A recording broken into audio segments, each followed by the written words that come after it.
महाराष्ट्रात त्यांचं काय विजन आहे त्यांनी सांगितलेलं आहे, पण ते कोल्हापूरचं विजनमध्ये सुद्धा त्यांनी कव्हर केलेलं आहे. प्रॉपर कोल्हापूर डिस्ट्रिक्ट क्रिकेट असोसिएशनसाठी स्वतःच एक ग्राउंड व्हावं, नवीन मुलांना त्याला चालना मिळावी, चांगले क्रिकेट खेळावं म्हणून 75 लाख रुपये पहिल्यांदा कोल्हापूर डिस्ट्रिक्ट क्रिकेट असोसिएशन आयुष्यात पहिल्यांदा मिळाले असं म्हटलं तर काही चुकीचं होणार नाही. की आज बघा ना, आज MPL असेल, WMPL असेल, तिथं ग्रामीण भागातला सुद्धा खेळाडू हा पुण्यासारख्या ठिकाणी जाऊन खेळू शकतो. आणि म्हणून आज कोल्हापूरमध्ये 7 प्लेयर हे MPL मध्ये आहेत. एक क्रिकेटच्या दृष्टिकोनातून महाराष्ट्राला एक नाविन्यपूर्ण एक काळ सुरू झालाय असं म्हटलं तर सुद्धा काय चुकीचं होणार नाही.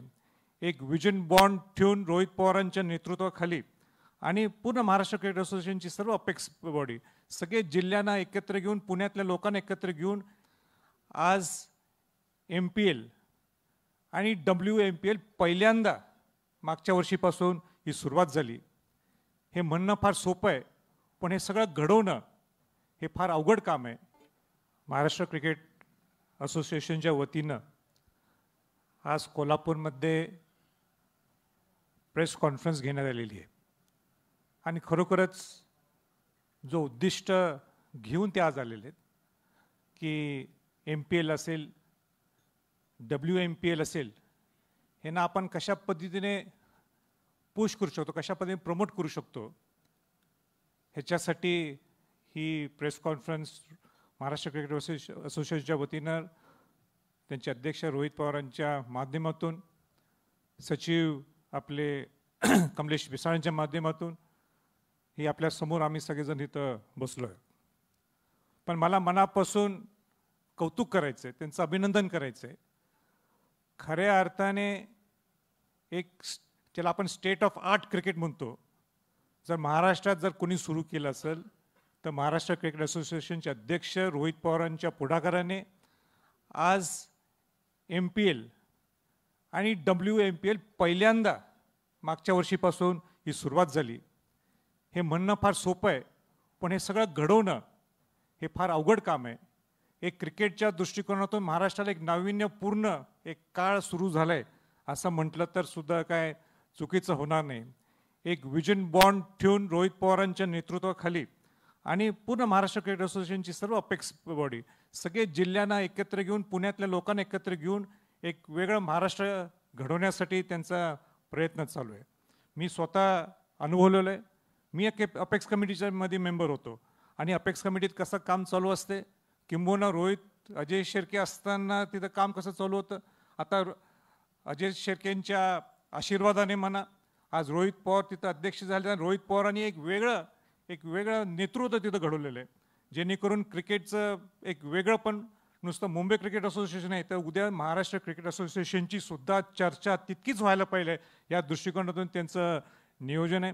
मला आपल्याला आनंदाने सांगायचं आहे की आज बघा ना, आज MPL असेल, WMPL असेल, तिथं ग्रामीण भागातला सुद्धा खेळाडू हा पुण्यासारख्या ठिकाणी जाऊन खेळू शकतो. आणि म्हणून आज कोल्हापूरमध्ये 7 प्लेयर हे MPL मध्ये आहेत आणि WMPL मध्ये मुलींच्या ह्याच्यातनं 8 प्लेस खेळायला लागलेत. ही किती मोठी बाब आहे. म्हणजे ह्या मुलांना उद्या एक्सपोजर लेवल जे मिळणार, जे IPL मध्ये आपण पाहतो, आणि उद्या ह्याच IPL या WMPL MPL मध्ये हे ज्यावेळी आपले प्लेयर्स जातील, ग्रामीण भागातले जातील, आज कोल्हापुरातले एवढे आहेत, उद्या बाकीच्या जिल्ह्यातले जातील, एक वेगळे एक्सपोजर देण्याचं काम हे महाराष्ट्र क्रिकेट असोसिएशन हे केलं आहे. मी मनापासून त्यांचं कोल्हापूर डिस्ट्रिक्ट क्रिकेट असोसिएशन वतीने मी आभार व्यक्त करतो. मी जास्त काय बोलणार नाही, पण त्यांनी सगळे मुद्दे सविस्तर पद्धतीने कव्हर केलेले आहेत. त्यातले महाराष्ट्रात त्यांचं काय विजन आहे त्यांनी सांगितलेलं आहे, पण ते कोल्हापूरचं विजनमध्ये सुद्धा त्यांनी कव्हर केलेलं आहे. प्रामुख्याने 2 मुद्दे त्यांनी पद्धतीने कव्हर केलेले आहेत. त्यातले महाराष्ट्रात त्यांचं काय विजन आहे त्यांनी सांगितलेलं आहे, पण ते कोल्हापूरचं विजनमध्ये सुद्धा त्यांनी कव्हर केलेलं आहे. प्रामुख्याने 2 मुद्दे त्यांनी स्पर्श केले.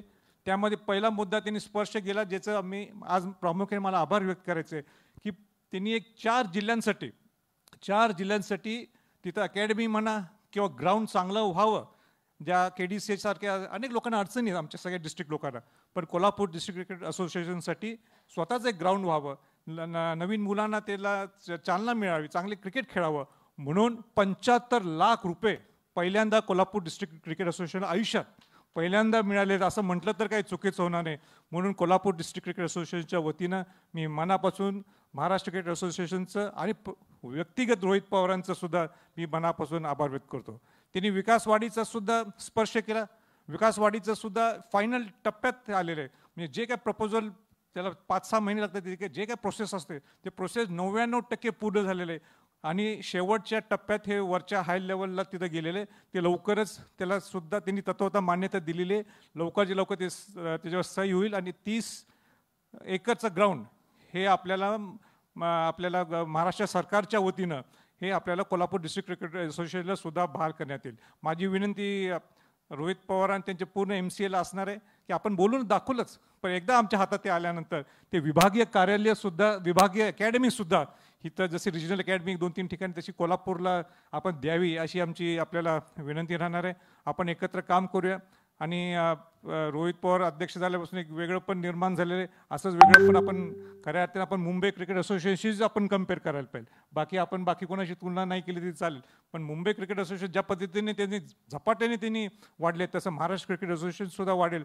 आणि रोहित पवारांना परत एकदा मी कोल्हापूर डिस्ट्रिक्ट क्रिकेट असोसिएशनच्या वतीनं मी मनापासून शुभेच्छा देतो. पाटणकर साहेब असतील, ऋतुराज इंगळे असतील, पूर्ण KDC टीम असतील, आम्ही पूर्ण तुमच्या पाठीशी आहोत. एवढंच मी या प्रसंगी बोलतो आणि थांबतो. आणि रोहित पवारनी सांगितल्याप्रमाणे राजकीय प्रश्न काय विचारू नका, क्रिकेट संबंधित काय असले प्रश्न तर मी नाही, पण आज ते महाराष्ट्र क्रिकेट असोसिएशनचे अध्यक्ष आहेत रोहित पवार इथं आलेले आहेत, त्यांना विचारत अशी मी सर्वांच्या वतीने विनंती करतो.